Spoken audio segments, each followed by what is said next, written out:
Welcome back to another Riftbound video. Today we're going to be doing a tier list of all the legends that are going to be out upon release.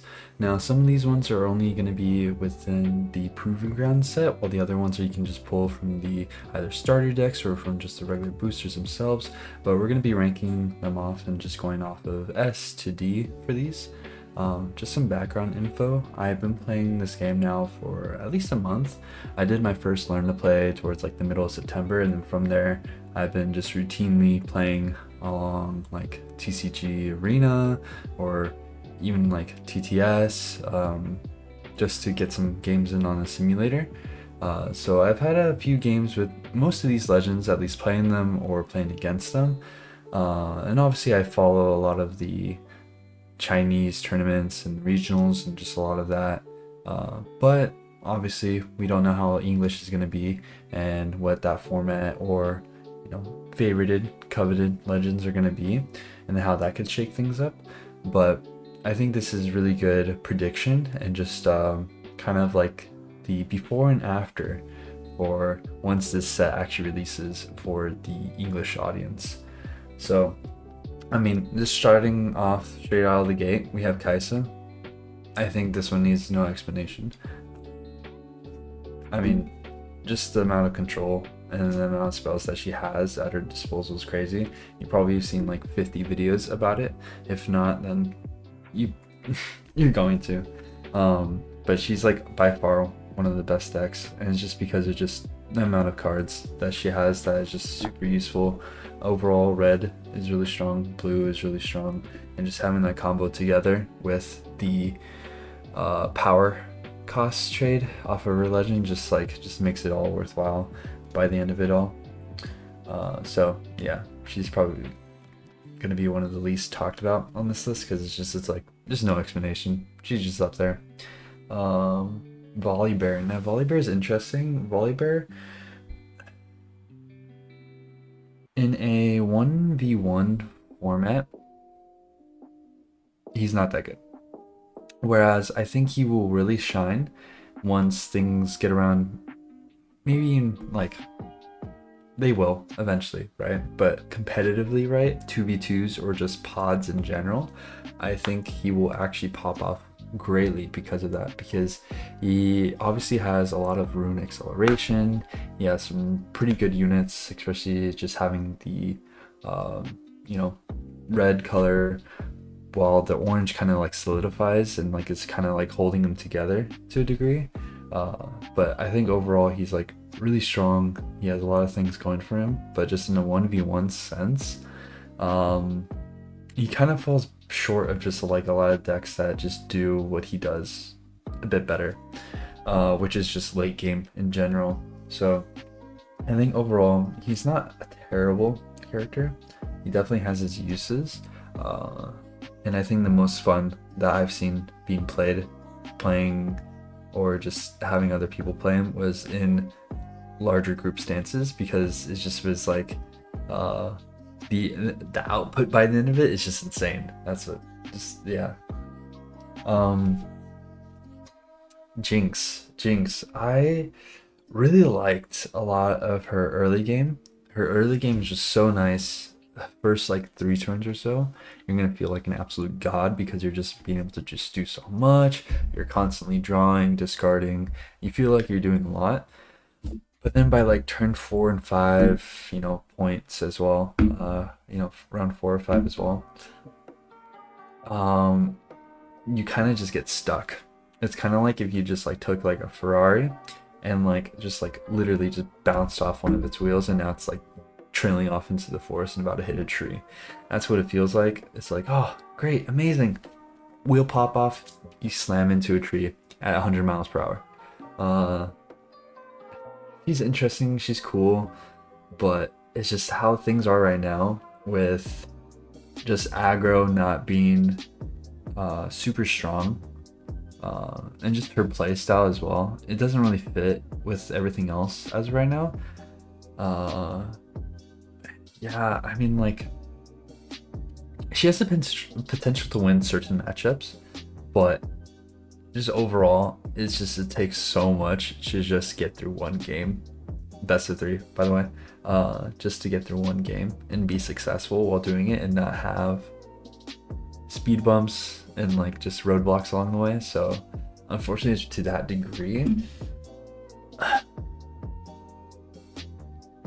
we'll put her like towards bottom C, but like honestly she might be towards D, because it's like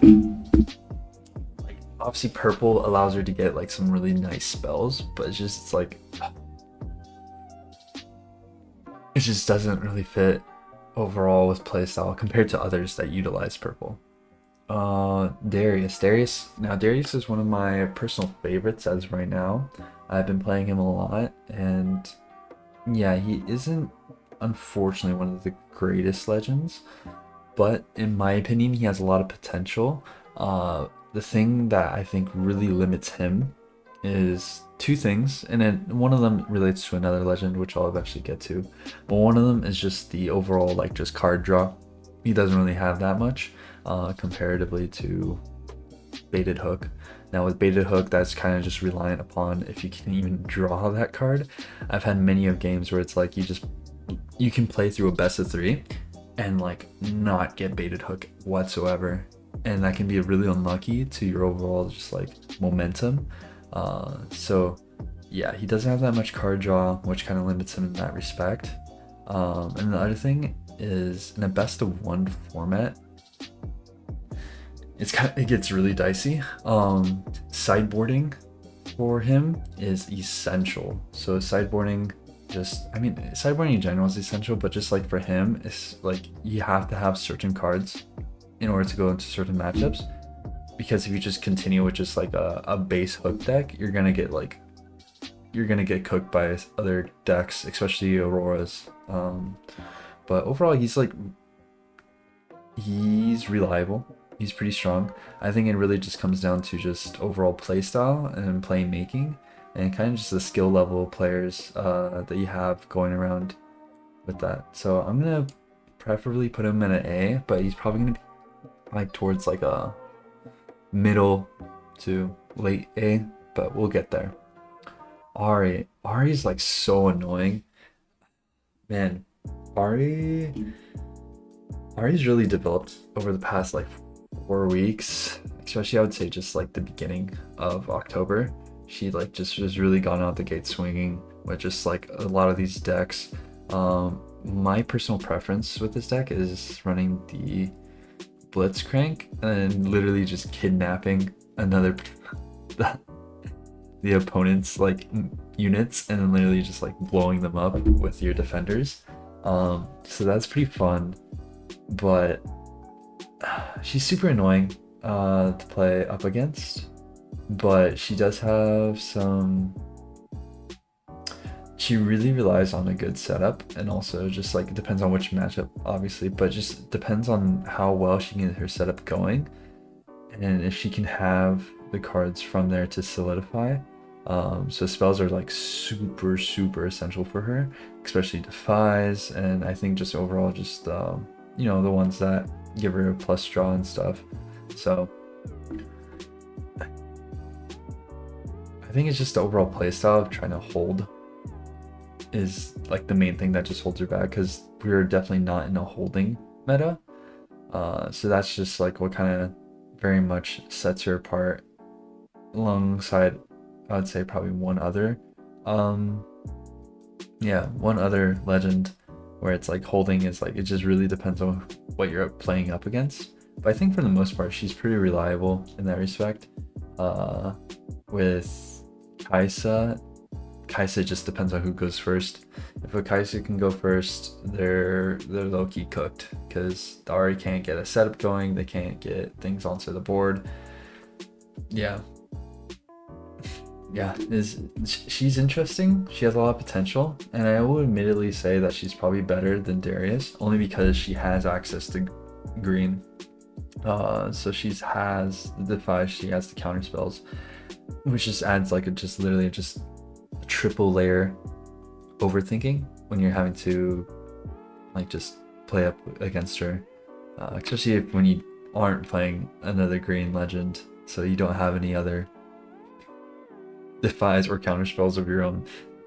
to interrupt. Interestingly enough, I think Lee Sin is low-key underrated. I would probably put him at actually a... Ooh. I'm gonna put him at B. I think Lee Sin is actually pretty decent. He has a wide berth of cards that can play super annoying. If anything, you could kind of say that he's like a budget E, because he has a lot of units that are able to accelerate or just to increase, obviously, in might. He, he very much just mixes a lot of Yi and set playstyles, but again, I think he plays a little bit into holding, but he just his legend ability isn't as strong as others, so that's like really the only thing that holds him back, in my opinion. But he has a wide berth of cards that he can play into. I think it just depends on what kind of deck you want to play as a Lee Sin player, because it's pretty versatile what you can play. I personally liked one deck where you kind of just like built up a set in your base and you just blew up an enemy like battlefield. Is like low-key really funny, but I think he's pretty decent out of like the 3 starter decks. Yeah, he's like, yeah, he'd probably be second because we'll get to there, but Victor's old reliable. Yeah, but definitely better than Jinx. He can do he will just destroy Jinx, unfortunately. Oh, Yusao. Honestly, I've like played against him only like a couple times, and like it wasn't that impressive. I don't know. I kind of would put him in the same thing of like just Volibear, where it's like in very like niche circumstances he's gonna go crazy, but like overall I think it's just the playstyle just needs a little bit more cards. He needs just a little bit more cards and he can go crazy. I know a lot of rulings or just overall concerns about like ride the wind and stuff like that has been very permanent in the community, where it's like, okay, what does this do? How does this interact with this? And obviously getting the extra point off of moving, I believe, his champion unit 3 times during a turn grants you a point, is like interesting playstyle, but there's so much technicality with that deck, and I think it's just the same thing with a little bit of Jinx, where it's like he will eventually kind of hit a wall and kind of get cooked by it.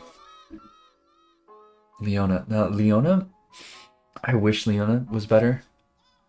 Her concept is really cool, but her legend ability sucks. It just sucks. It's like you're gonna like pop it off like maybe like a few times during a game, and like the entire other time person's gonna be like popping their legend ability like the entire game. So it's like the amount of utility that you get off of there just limits you harshly. She does have good matchups against Aurora, against a set, but like pretty much with like almost every other deck you're gonna get cooked, because it's all about stunning, and it's like, okay, well, if they're just like a bunch of units or like mildly powerful units that they can just send off like constantly, it's too much output for her to actually go and deal with. Oh man,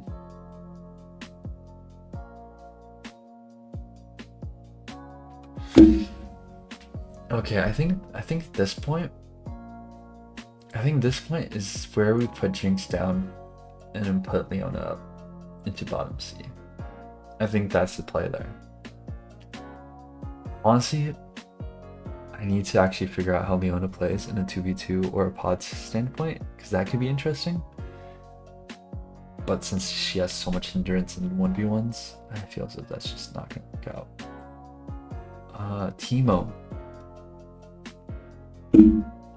Bro, sneaky Teemo in the pocket is disgusting play. He's so disgusting. Only reason why he's not an S is literally just because of Kaisa, I would say.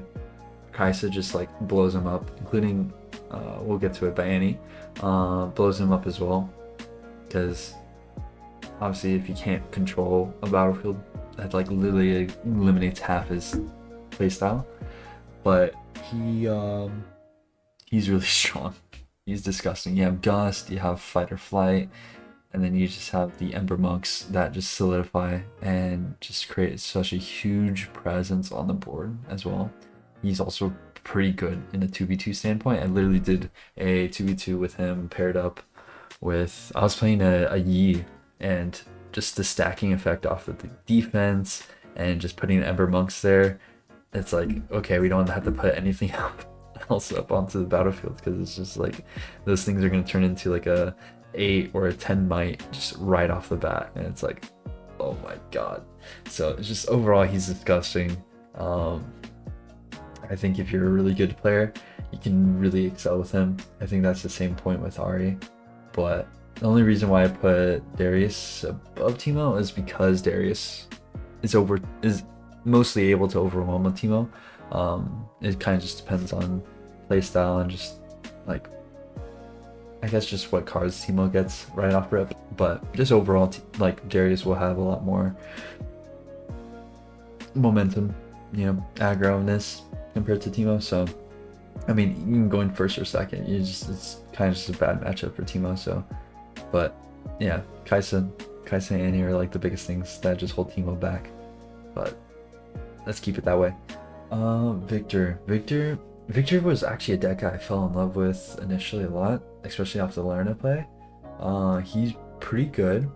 I would actually say, okay, I mean, just off rip, he's probably like the highest for B, or he's the lowest A. It's kind of like the in-between there, where it's like he has a lot going for him. He just needs just a few more units or cards, and he will really accelerate. I think reason why I liked Darius just a little bit more is because you have a lot more play style where you can revive and play units from your discard, while Victor can't really do that performatively. And so because of that, like, Victor has to use his util and units very specifically, and you know, very cost effective as well. But if you can get around to like getting a lot of things from discard, because he played a lot like what's his name, Death Knight from Hearthstone. I don't know if you guys get that, but he reminded me a lot of that, and that's what I wished he would be capable of to like that degree. But I think you just give him a little bit more time. But definitely Victor's are very reliable out of like a lot of just like these lower or just, yeah, starter decks and stuff. He's probably going to be a favorite amongst other people, especially because of Arcane, duh. So we'll probably see him trying to like glance into A lot of times. Yeah, I like him. He's chill. Misfortune.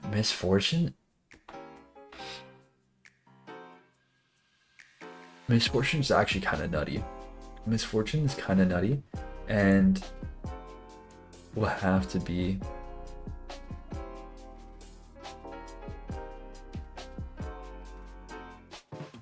man. I don't know if I want to put her in A, but she's like really good. Misfortune's disgusting. She's the second best Aurora deck out there, because she has just numerous gears, and also you have the Mind Splitters. You also have just like, yeah, you just have so much off of purple alone, and because you have Aurora paired up with that, it makes for disgusting combos. I think just comparatively to Yi though, Yi is able to just hang on to his Aurora a lot more because he has Defy, he has Counterspell, which eliminates a lot of these other spells, like Salvage, for example, to get rid of. So, oh, man, I would have to say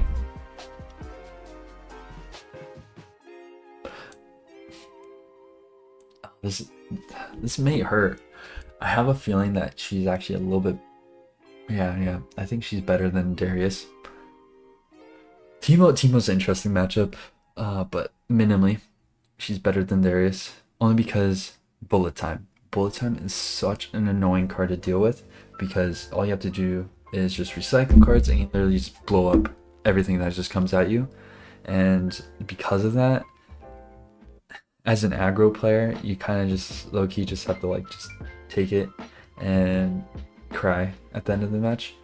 Because a lot of times that I played up against Misfortune as a Darius player, it was kind of like a 50-50 where it's like, okay, I either win first match because she doesn't have sideboard in yet, and then I get cooked for the rest of the two, or I lose the first one and then win the next two. It's such a 50-50 with her, and that's plus just the best of 3. In a best of 1, you're most likely gonna lose. Yeah, she's pretty strong, and I think a lot of people are gonna actually play her a lot because they don't want to like deal with don't want to be just like a basic E player. They want to do a little bit different. They want to be like different. Okay, that set is a beloved, and I think a lot of people would put him up here, but honestly, he's kind of like middle of the road, honestly. Dang, my Darius fell off. Actually, no. I would debatably say he actually, oh man.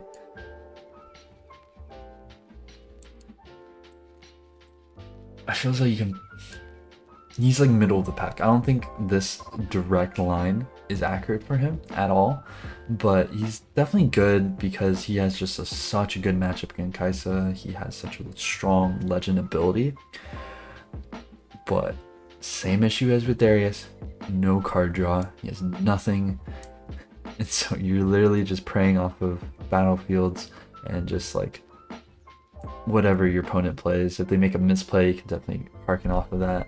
He's able to get in and out really well, but yeah, he has such hindrances. He low-key just gets smoked by Teemo, but like he doesn't deserve that ranking. Because like into everything else, it's just such playstyle based with him. I'll leave him right there right now, but yeah, it's tough to say. I love that guy, but he just needs more cards, honestly, and then he'll pop off. Annie's bottom A, definitely.